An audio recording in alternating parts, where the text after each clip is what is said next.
স্বাগত জানাই সবাইকে। আজকে আমরা লিখব আলফাবেট চ্যাপ্টার 3 এর একটা ম্যাথ, সেটা কি চলো দেখে আসি।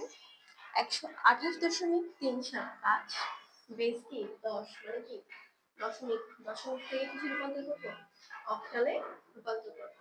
তার মানে আমরা কি করবো, চলো শুরু করি। দশমিক থেকে অক্টালে রূপান্তর করবো। দেখো তাহলে আমাদের কি করতে হবে, 8 দ্বারা ভাগ করতে হবে। দেখো আমরা হচ্ছে 8 দ্বারা 128 কে ভাগ করছি, ভাগ করলে আমরা ভাগফল পাই হচ্ছে কি 0, আর আমাদের ভাগশেষে থাকে কি 0, তাই আমরা 0টা এখানে বসাই দিচ্ছি।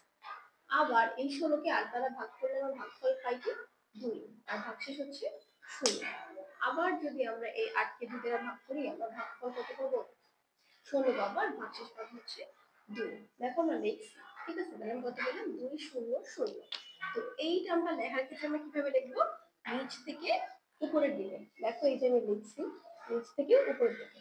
তাহলে আমরা 128, শুধু 128 এর বাইনারি পেলাম কত 200 বেস হচ্ছে 8, সরি অক্টা 200 বেস হচ্ছে 8।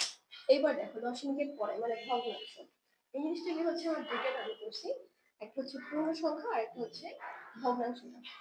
খেয়াল করো আমরা যদি 3.375 এর সাথে 8 গুণ করে আমাদের কত হয়, 5 হাতে 40 শূন্য, হাতে হচ্ছে 4, 7 হাতে 56, 4 60, হাতে আবার হচ্ছে 6 থাকে, 3 এটা 24, 24 আর 6 হচ্ছে কত 30। এখন 30 এর শূন্য আমরা এখানে বসাইলাম, 30 যদি ডাইরেক্ট এখানেই বসাই দিই তাহলে কিন্তু হচ্ছে আমাদের দশমিকটা মিলবে না। তাই আমরা কি করছি, যেহেতু 30 এর 3 হচ্ছে একটা পূর্ণ সংখ্যা, আমরা পূর্ণ সংখ্যাটাকে পূর্ণ সংখ্যার ঘরে বসাচ্ছি।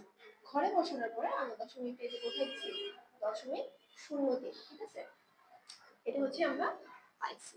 তাহলে এই দুটো যদি আমরা একসাথে জয়েন করি বা যোগ করে দিই, তখন আমাদের আলটিমেট এটা কত দাঁড়ায়, অক্টাল রূপান্তর কত দাঁড়ায় 200.3 হচ্ছে 8। তাহলে এটা ছিল হচ্ছে আমাদের দশমিক থেকে অক্টালে